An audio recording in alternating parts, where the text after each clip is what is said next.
Selamat pagi, salam sejahtera dalam kasih Tuhan Yesus Kristus.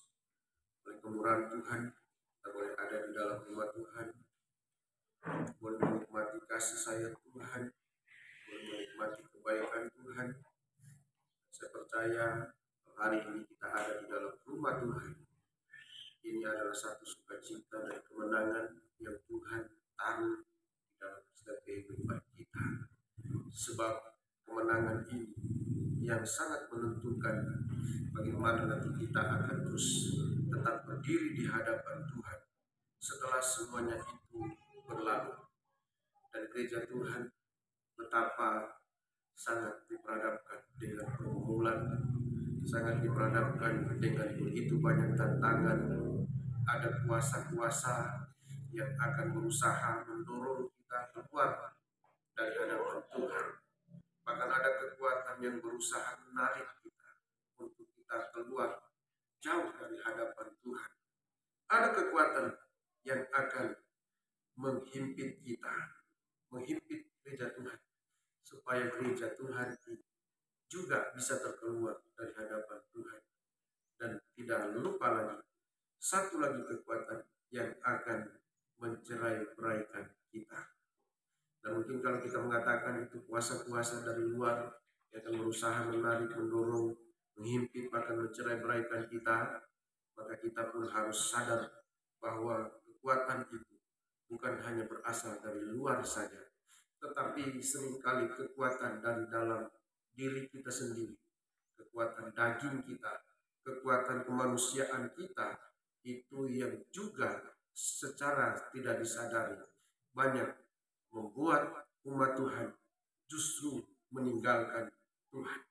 Saat kita berkata bahwa musuh kita itu dari luar, lalu kita mempersiapkan segala sesuatunya dengan perisai, tetapi justru kekuatan dari dalam, kekuatan dari keinginan daging, ketidakpuasan daging, itu yang seringkali membawa kita justru meninggalkan Tuhan.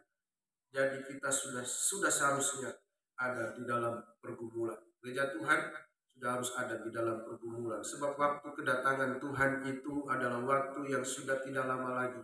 Waktu yang singkat, tetapi berbahagialah setiap kehidupan orang-orang milik Tuhan yang sungguh-sungguh bertahan, yang sungguh-sungguh ada di dalam keadaan yang kuat hari-hari terakhir ini. Sebab kepada mereka akan dikaruniakan mahkota kehidupan, panggilan surgawi yang akan ditaruh, diberikan oleh Tuhan kepada setiap orang yang berkemenangan itu. Jadi kita harus berdoa, bergumul dengan keadaan akhir zaman ini, perangan sementara terjadi, bahkan keadaan ekonomi sementara digoncang, bahkan juga di dalam nikah rumah tangga juga semakin mengalami yang namanya pergumulan. Tetapi umat Tuhan, biarlah kita semua tampil sebagai pemenang. Ayub mengatakan, yang menguji aku akan tampil timbul seperti emas. Dan inilah kerinduan kita, supaya setiap apa yang Tuhan izinkan kepada kita justru akan membawa kemenangan dan sukacita, bukan kekalahan dan kehancuran. Semakin hari semakin kita jauh dari Tuhan, tetapi setelah pergumulan yang kita alami, baiklah Tuhan dapati kita ada di dalam rumah Tuhan. Di dalam kitab Wahyu pada pasalnya yang ke-12, di sana ada pergumulan, ada kurang lebih 5 pergumulan yang dihadapi oleh gereja Tuhan. Ada 5 pergumulan yang harus dihadapi oleh gereja Tuhan, yang digambarkan di dalam Wahyu itu, Wahyu pasal 12 itu seperti seorang perempuan yang berselubungkan matahari, yang berdiri di atas bulan, dan yang bermahkotakan 12 bintang. Kita akan melihat ini, kita akan membaca ini, sebab hari-hari ini saya percaya bahwa gereja Tuhan di mana-mana itu mengalami pergumulan. Oleh karena dampak daripada COVID-19, banyak pengusaha-pengusaha yang juga mengalami pergumulan. Banyak nikah-nikah yang juga mengalami pergumulan. Bahkan itu akan berdampak di dalam rumah Tuhan, sehingga rumah-rumah Tuhan sudah akan mulai ditinggalkan. Tetapi berbahagialah setiap kehidupan umat Tuhan yang boleh bertahan. Lalu bagaimana kita bertahan? Kita harus tahu dan kita harus mengerti apa yang sementara Tuhan kerjakan. Kita akan membaca di dalam Wahyu pasalnya yang ke-12. Wahyu pasal 12 dari ayat 1 sampai dengan ayatnya yang ke-14 sampai dengan ayatnya yang ke-18. Di sana saya membaca tadi bahwa ada kurang lebih 5 pergumulan yang harus dialami oleh gereja Tuhan. Tetapi pergumulan ini senantiasa membawa umat Tuhan, gereja Tuhan itu, untuk terus ada di dalam keadaan yang sebagai pilihan Allah. Sehingga pada waktu kita menghadapi semua ini, maka kita tahu bahwa Tuhan telah menyediakan suatu tempat bagi kita. Kita akan membaca dari ayat 1. Wahyu pasal 12 ayat 1 dan ayatnya yang kedua. Kita akan membaca ini. Perempuan dan naga. Ini adalah pergumulan yang pertama. Sehingga kita harus mempersiapkan diri. Walaupun kita ada di dalam kemuliaan, ada di dalam pemakaian Tuhan, tetapi kita akan baca ini. Ayat 1. Maka tampaklah suatu tanda besar di langit. Sekali lagi, tanda besar ini akan muncul di langit dan semua orang akan melihat tanda ini. Maka tampaklah suatu tanda besar di langit. Seorang perempuan berselubungkan matahari dengan bulan di bawah kakinya dan sebuah mahkota dari 12 bintang di atas kepalanya. Ayat 2. Ia sedang mengandung dan dalam keluhan dan penderitaannya hendak melahirkan, ia berteriak kesakitan. Pergumulan yang pertama dialami oleh gereja Tuhan. Walaupun gereja Tuhan ini ada digambarkan berselubungkan dengan matahari, dengan bulan di bawah kakinya, dan sebuah mahkota dari 12 bintang di atas kepalanya. Gereja Tuhan digambarkan di dalam kemuliaan. Gereja Tuhan ini digambarkan di dalam kemuliaan. Sehingga semua orang bisa melihat gambaran atau kemuliaan yang ada pada gereja Tuhan.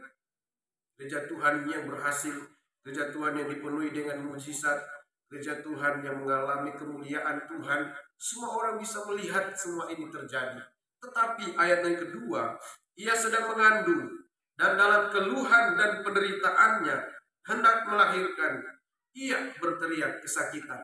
Gereja Tuhan di dalam kemuliaan, di dalam kemuliaan yang diberikan oleh Tuhan berselubungkan matahari itu, hidup di dalam kasih Bapa, hidup di dalam pengorbanan Yesus, hidup di dalam karunia Roh Kudus, ada di dalam kemuliaan.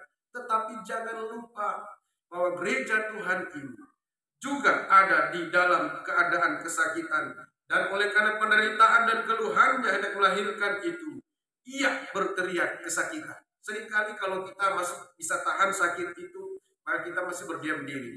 Walaupun memang semakin sakit kita berdiam diri, tapi air mata kita menetes karena tidak tahan. Tetapi gambaran tingkat daripada kesakitan yang dialami oleh gereja ini, oleh perempuan yang sementara digambarkan ini, ia berteriak kesakitan. Ini adalah tingkatan kesakitan yang di atas. Jadi bukan hanya pada waktu ya seperti kita sakit gigi, kita masih tahan dulu. Tapi kalau kita sudah tidak tahan, maka menangis kita. Pada waktu keadaan menangis ini ditingkatkan lagi, maka dia akan berteriak kesakitan. Sehingga gereja Tuhan sudah harus waspada, sudah harus mempersiapkan diri di dalam kemuliaan yang Tuhan percayakan, hidup di dalam kasih. Matahari itu adalah gambaran kasih Allah Bapa yang akan menyinari semua orang, baik dia orang berdosa maupun dia orang benar. Matahari itu gambaran kasih Allah Bapa yang menyinari semua orang.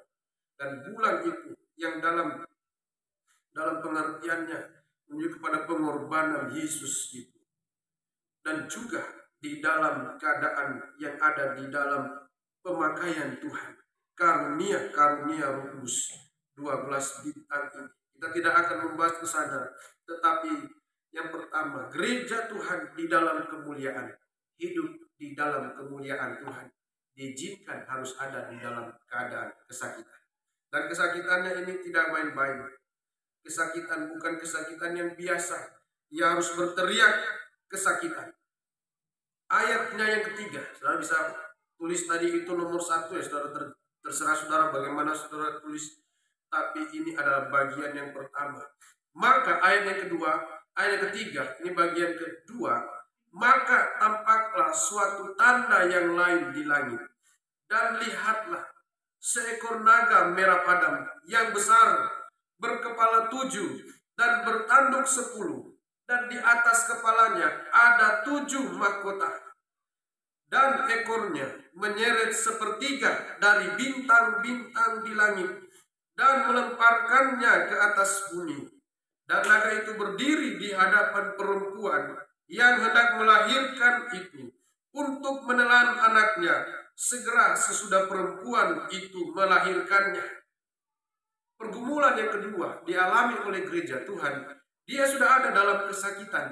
Dia sudah ada dalam pergumulan dan keluhannya. Jadi kalau hari-hari ini gereja Tuhan itu ada di dalam keluhan, seringkali mengeluh, maka itu tidak asing bagi gereja Tuhan. Karena dia dalam keluhan dan dalam penderitaannya hendak melahirkan ini, berteriak kesakitan, dan dia akan berhadapan dengan naga besar, naga merah padam. Dan digambarkan juga tandanya ada di langit.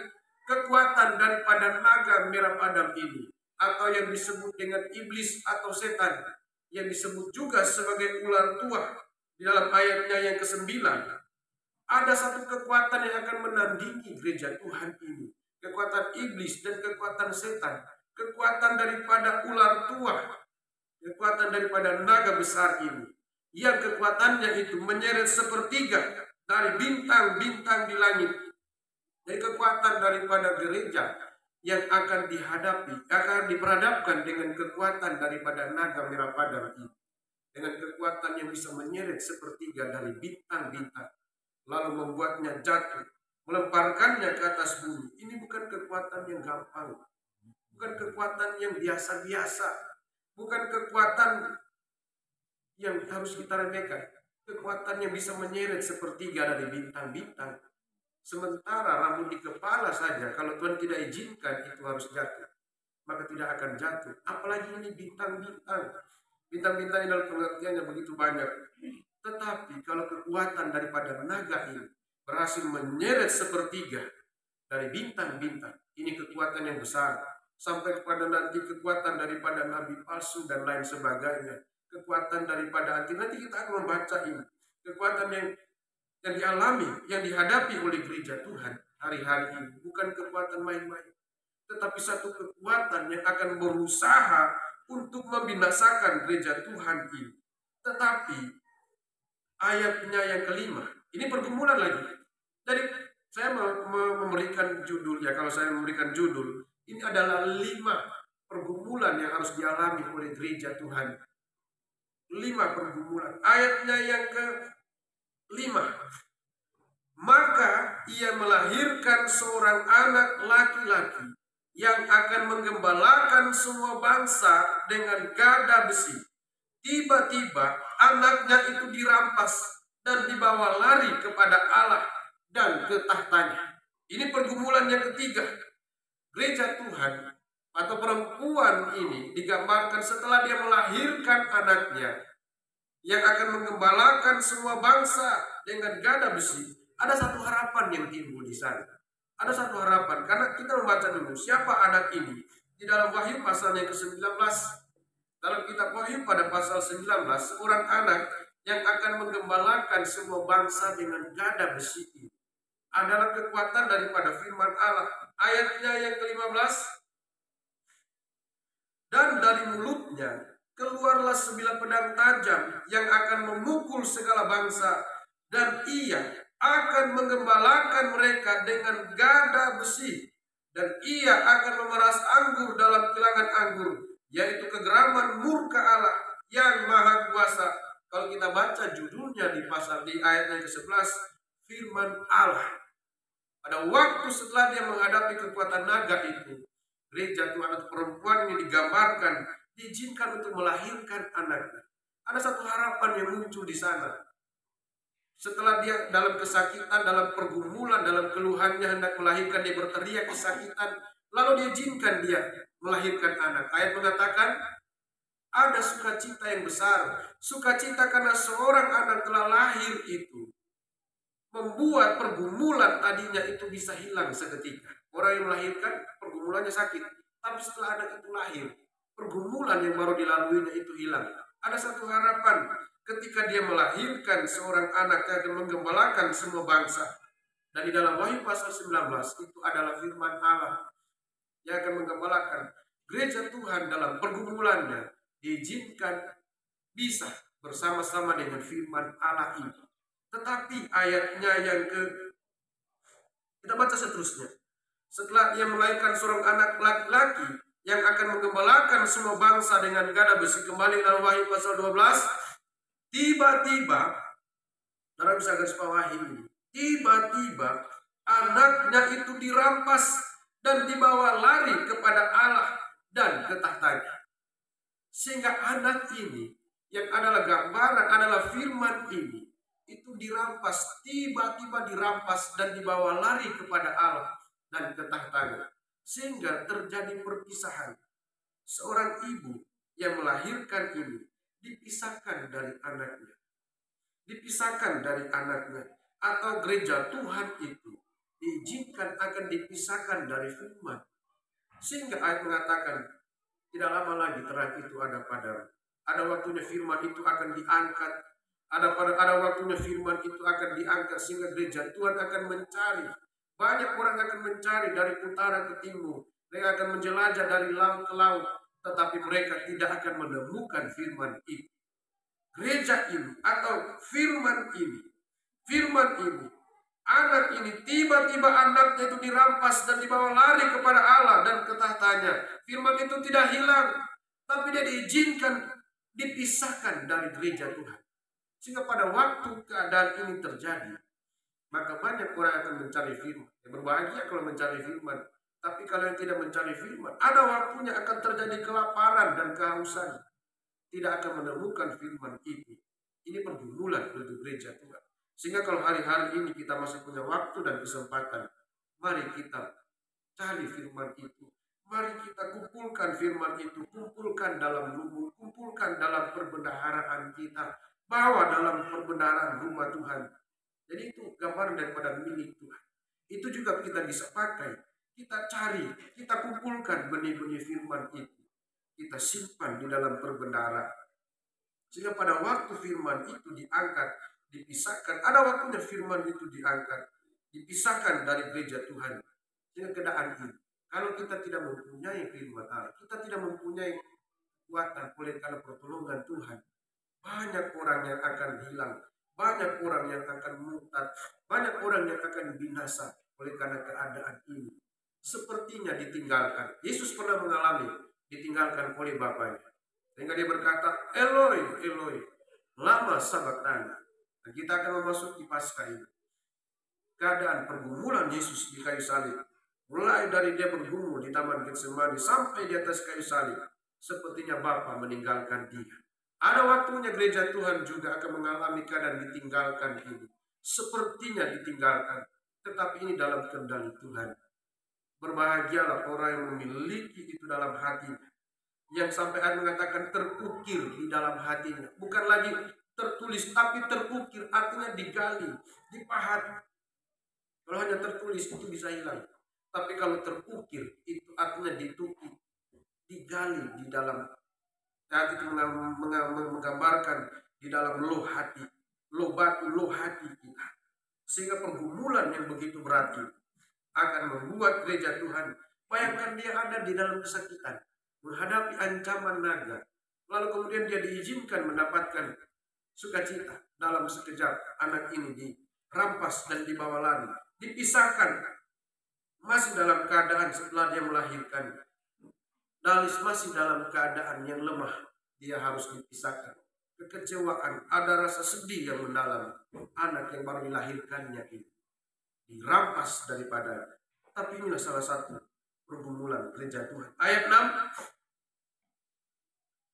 Perempuan itu lari ke padang gurun, di mana telah disediakan suatu tempat baginya oleh Allah, supaya ia dipelihara di situ 1260 hari lamanya.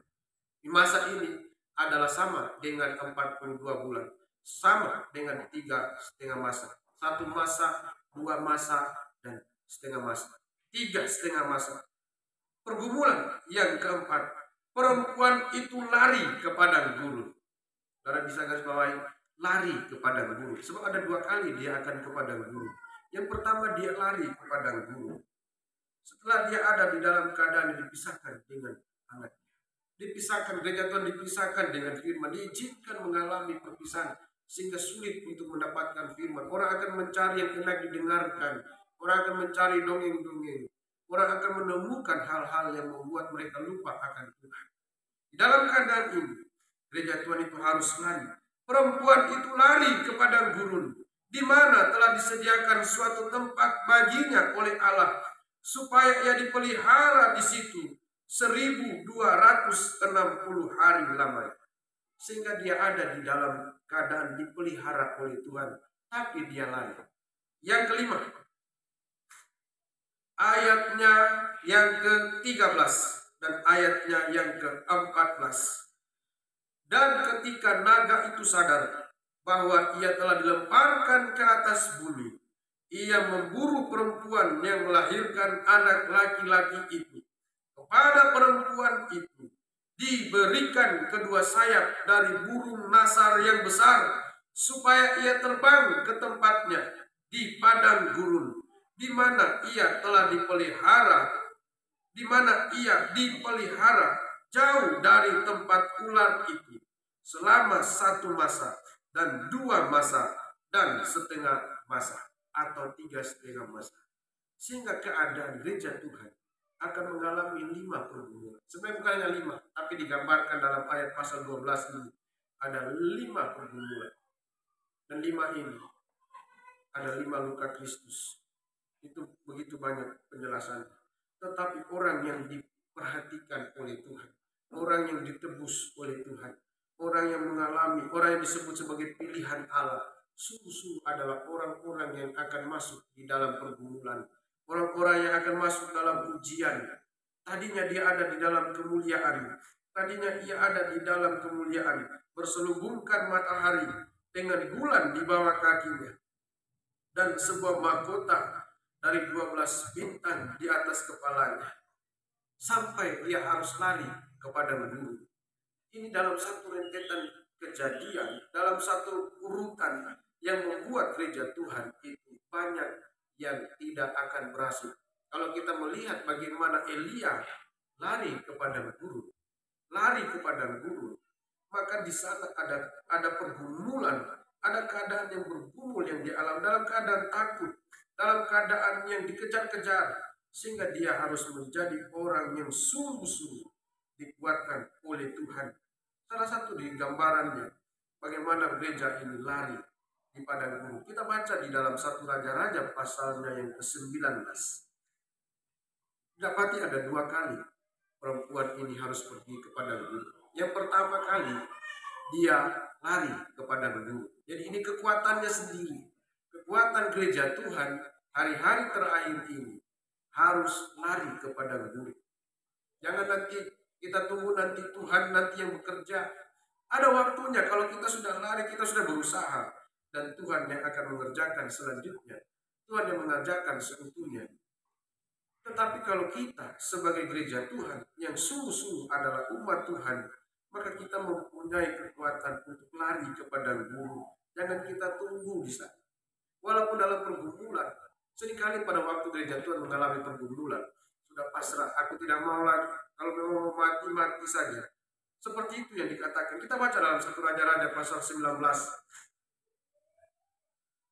Ayatnya yang ke-3. Ceritanya bagaimana Elia ini lari dari hadapan Ahab dan Isabel. Ayatnya yang ke-3. Maka takutlah ia, lalu bangkit dan pergi menyelamatkan nyawanya. Dan setelah sampai ke Berseba, yang termasuk wilayah Yehuda, ia meninggalkan bujangnya di sana, tetapi ia sendiri masuk ke padang gurun sehari perjalanan jauhnya, lalu duduk di bawah pohon aral. Kemudian ia ingin mati, katanya, cukuplah itu. Sekarang ya Tuhan, ambillah nyawaku, sebab aku ini tidak lebih baik daripada nenek moyangku. Keadaan lari kepada gurun ini dalam keadaan yang sangat takut, dalam keadaan pergumulan yang besar, sehingga dia berkata kepada Tuhan, cukuplah itu. Kemudian ia ingin mati, katanya, cukuplah itu. Sekarang ya Tuhan, ambillah nyawa. Bayangkan dari pergumulan yang dialaminya. Dia ada dalam pemakaian Tuhan. Elia adalah manusia biasa. Tapi pada waktu dia berdoa supaya hujan tidak turun, selama ia bernubuat, maka hujan tidak turun. Dalam kemuliaan, dalam kuasa, dalam kekuatan yang begitu besar, Tuhan izinkan dia harus dikejar-kejar oleh Ahab dan Isabel, oleh kerajaan itu, oleh tentara itu, dan dia ada dalam keadaan takut.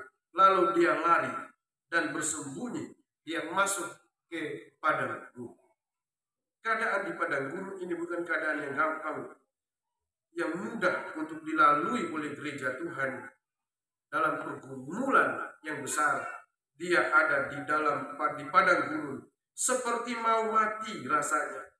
Kalau kita kembali dalam gambaran daripada gereja Tuhan, sementara dia ada dalam penderitaan, kesakitan melahirkan, dia berhadapan dengan naga itu, dan anaknya itu dirampas dalam kekecewaan, dalam kesakitan, sudah bercampur baur menjadi satu. Tapi dia harus lari lagi ke padang gurun. Sehingga saya percaya dia pun mengatakan merasakan di sana, walaupun tidak digambarkan dalam Wahyu 12, tetapi apa yang dialami oleh Elia itu seperti mau mati. Kemudian ia ingin mati, katanya, cukuplah itu. Sekarang ya Tuhan, ambillah nyawaku, sebab aku ini tidak lebih baik daripada nenek moyangku. Sesudah itu ia berbaring dan tidur di bawah pohon arar itu. Tetapi tiba-tiba seorang malaikat menyentuh dia serta berkata kepadanya, bangunlah, makanlah.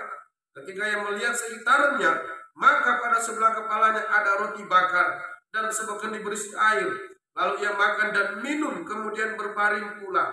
Tetapi malaikat Tuhan datang untuk kedua kalinya dan menyentuh dia serta berkata, bangunlah, makanlah, sebab kalau tidak, perjalananmu nanti terlalu jauh bagimu.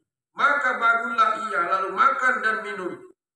Dan oleh kekuatan makanan itu, ia berjalan 40 hari 40 malam lamanya sampai ke gunung Allah, yakni gunung Horeb, tempat yang sudah disediakan oleh Tuhan. Kalau kita kembali di dalam Wahyu pasal 12, yang pertama dia dalam pelarian, dia lari ke padang gurun. Karena dia tahu di sana tempat aman. Manusia kalau lari ke tempat, merasa mengatakan bahwa tempat aman itu pasti tempat yang terpencil. Sekarang kita lari ke tempat aman. Dulu pada waktu kerusuhan, lari di tempat di hutan-hutan, di tempat yang terpencil, di tempat yang jauh dari keramaian. Gambaran ini ada pada kehidupan Elia. Lari meninggalkan tentara yang mengejar dia, terus lari kepada guru. Kekuatan daripada gereja juga harus lari di sana. Dan yang pertama dia harus lari di padang gurun, di mana telah disediakan satu tempat baginya oleh Allah, tempat aman di sana. Tetapi kalau kita kembali membaca, sampai 2 kali dia harus ke padang gurun ini. Ayatnya ke-13, ayat 13, 14, Wahyu 12.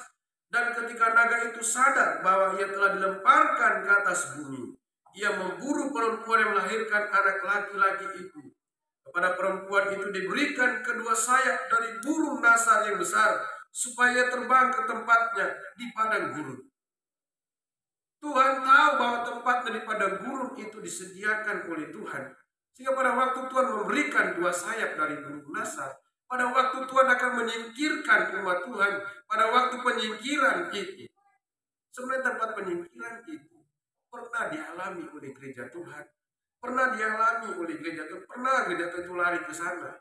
Di tempat di mana itu? Di sanalah di gunung Tuhan, di gunung Allah, di gunung Allah, yakni gunung Horeb. Tempat pelarian daripada umat Tuhan itu ada di gunung Allah. Dan Abraham pernah mengatakan, ini tidak lain daripada gunung Allah, di mana Tuhan telah menyediakan. Di gunung Allah Tuhan akan menyediakan. Gunung Allah itu sama dengan rumah Allah. Itu penjelasannya, ada penjelasan, tapi kita tidak bisa. Tapi dari tempat pelarian daripada gereja Tuhan ini, dia harus lari kepada guru. Dan pada waktu yang kelima, pada waktu kedua kalinya kepada perempuan ini diberikan kedua sayap dari burung nasar yang besar, supaya dia terbang ke tempatnya di padang gurun. Tempat penyingkiran ini. Kalau tadi, saya berikan satu gambaran. Kalau awalnya perempuan ini lari ke padang gurun, dan dia tahu tempat yang aman, sama seperti gereja Tuhan. Setelah dia mendengarkan firman, dia tahu tempat yang aman untuk jiwanya itu ada di dalam rumah Tuhan. Tetapi pada waktu pergumulan datang, seringkali rumah Tuhan ini seringkali ditinggalkan, seringkali dilupakan. Tetapi pada waktu hari penyingkiran, yang seringnya sementara sekarang dibahas tempat penyingkiran ini, sementara ramai kalau saya melihat di YouTube di mana-mana tempat penyingkiran. Gereja Tuhan disingkirkan. Yang mana duluan terjadi antikristus atau penyingkiran? Apa yang duluan terjadi, penyingkiran atau pengangkatan dan lain sebagainya? Tempat penyingkiran daripada gereja Tuhan ini sebenarnya adalah, sekali lagi saya akan membaca tempat ayat ini. Kepada perempuan itu diberikan kedua sayap dari burung nasar yang besar, supaya ia terbang ke tempatnya, ke tempat gereja Tuhan ini. Ke tempatnya di sini pakai yang kecil di sini, sehingga tempatnya ini adalah tempat gereja itu sebelumnya. Tetapi penyingkiran itu sebenarnya dia terbang, supaya ia terbang ke tempatnya di padang gurun, di mana ia dipelihara jauh dari tempat ular itu selama 1 masa dan 2 masa dan setengah masa. Dari 5 pergumulan ini, dapatkah gereja Tuhan ini bertahan? Dapatkah gereja Tuhan ini bertahan? Dapatkah gereja Tuhan ini tetap setia? Dapatkah gereja Tuhan ini melalui kesusahan yang besar itu?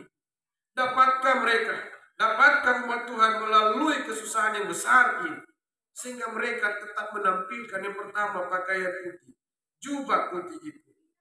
Kalau kita membaca mundur di dalam Wahyu, bagaimana orang banyak yang tidak terhitung banyaknya itu ada di hadapan Tuhan. Mereka ini adalah orang yang berhasil keluar dari kesusahan yang besar. Wahyu pada pasalnya yang ke-7. Wahyu pasal 7. Ayatnya yang ke-13, 14 dan ayatnya 13, 14. Nanti kita baca seterusnya. Dan seorang dari antara tua-tua itu berkata kepadaku, siapakah mereka yang memakai jubah putih itu? Dan dari manakah mereka datang? Maka kataku kepadanya, Tuanku, Tuhan mengetahuinya. Lalu ia berkata kepadaku, mereka ini adalah orang-orang yang keluar dari kesusahan yang besar, dan mereka telah mencuci jubah mereka dan membuatnya putih di dalam darah anak domba. Karena itu mereka berdiri di hadapan tahta Allah dan melayani Dia siang malam dalam bait suci.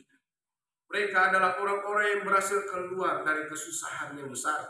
Di sini tidak digambarkan kesusahan apa yang mereka hadapi alami, tetapi mereka berhasil keluar dari kesusahan besar, dan mereka telah mencuci jubah mereka dan membuatnya putih di dalam darah anak domba. Pakaian yang dibuat putih ini sebenarnya adalah pakaian yang memang dari awalnya itu adalah pakaian putih. Tetapi menghadapi pergumulan, kalau kita mempunyai pakaian, saya pakai itu setiap hari, terkena matahari, terkena debu, terkena becek, terkena lumpur, terkena apa lagi, terkena percikan, terkena begitu macam banyak hal, sehingga pakaian yang tadinya putih itu kemudian berubah menjadi berwarna-warni, berubah menjadi hitam, berubah menjadi kotor, berubah oleh karena kesakitan dan oleh karena kesakitan pergumulan kita. Ini yang sementara dialami oleh gereja Tuhan. Tetapi orang yang berdiri di hadapan Allah ini, mereka ini adalah orang yang berhasil keluar dari kesusahan yang besar, dan mereka telah mencuci jubah mereka dan membuatnya putih di dalam darah anak domba. Pakaian yang dibuat putih itu bukan karena dilunturkan oleh darah anak domba, tidak. Tapi yang tadinya awalnya putih. Tapi bagaimana gereja Tuhan ini berbicara, gereja Tuhan yang ada di dalam kesetiaan, ada di dalam ketahanan terhadap pergumulan, dalam mengikuti Tuhan. pergumulan mereka, bagaimana mereka harus tetap kuat berdiri. Walaupun 1000 lebah, walaupun 10.000 lebah, tetapi dia tetap akan berdiri teguh. Dia akan tetap berdiri kokoh di sana sebagai orang yang sungguh-sungguh adalah milik Tuhan. Dari 5 pergumulan yang dialami oleh gereja Tuhan, bisakah dia mempertahankan pakaian itu tetap putih, tetap menjadi putih, dan tetap putih? Maka dikatakan putih berkilau-kilauan. Ini adalah pakaian yang diberikan kepada pengantin anak domba ini. Dan pakaian ini adalah pakaian yang dikaruniakan oleh Tuhan. Kita akan mundur lagi membaca. Mari pemain musik mempersiapkan diri. Wahyu pasalnya yang ke-6. Pada waktu mereka diberikan sehelai jubah putih. Pada waktu meterai yang ke-5 dibuka. Ayatnya yang ke-9, 10, dan ayat yang ke-11. Kita baca saja dari ayat yang ke-11. Wahyu pasal 6 ayat yang ke-11. Dan kepada mereka masing-masing diberikan sehelai jubah putih. Dan kepada mereka dikatakan bahwa mereka harus beristirahat sedikit waktu lagi, hingga genap jumlah kawan-kawan pelayan. Dan saudara-saudara mereka akan dibunuh sama seperti mereka. Diberikan sehelai jubah putih. Bisakah mereka mempertahankan jubah ini tetap putih dalam waktu yang singkat? Disuruh mereka, dikatakan kepada mereka untuk beristirahat sedikit waktu lagi, sedikit waktu lagi. Sehingga dalam sedikit waktu ini, bukan berarti mereka tidak punya pergumulan, bukan mereka tidak ada dalam penderitaan, tetapi dalam waktu yang singkat ini, justru gereja Tuhan harus mengalami yang namanya ujian. Justru pada waktu kedatangan Tuhan yang tidak lama lagi, bisakah kita bertahan dari segala ancaman, dari segala pergumulan yang harus kita hadapi, dan membuatnya putih, tetap putih, walaupun memang dalam darah anak domba. Ini berbicara darah anak domba. Nanti kita akan lihat, akan bahas darah anak domba ini. Kita akan masuk pada Paskah. Bisakah darah anak domba ini membuat pakaian kita tetap putih di hadapan Tuhan, sehingga kita bisa keluar dari kesusahan yang besar dengan tetap memakai pakaian putih? Ingat, pakaian putih ini sebenarnya diberikan kepada saya dan saudara. Kita tidak punya pakaian putih. Ayat mengatakan kamu telah mati dalam dosa. Dan dosa ini digambarkan sebagai lumpur dosa. Gambaran daripada dosa ini kegelapan dosa. Gambaran daripada dosa ini adalah belenggu dosa. Tetapi kalau kepada mereka diberikan sehelai jubah putih, bisakah kita mempertahankan jubah putih tetap menjadi jubah yang putih, tetap berwarna putih, walaupun dalam pergumulan, walaupun dengan darah anak domba Allah? Hari-hari ini gereja Tuhan menghadapi ujian tantangan, tetapi tugas kita adalah menjaga pakaian kita itu, pakaian yang diberikan oleh Tuhan sebagai pakaian umat Tuhan, sebagai pakaian daripada mempelai itu, tetap putih di hadapan Tuhan, sampai kita berdiri di hadapan Tuhan, melayani siang dan malam dengan terus berpakaian putih. Sekali lagi saya akan baca, lalu kita akan baca.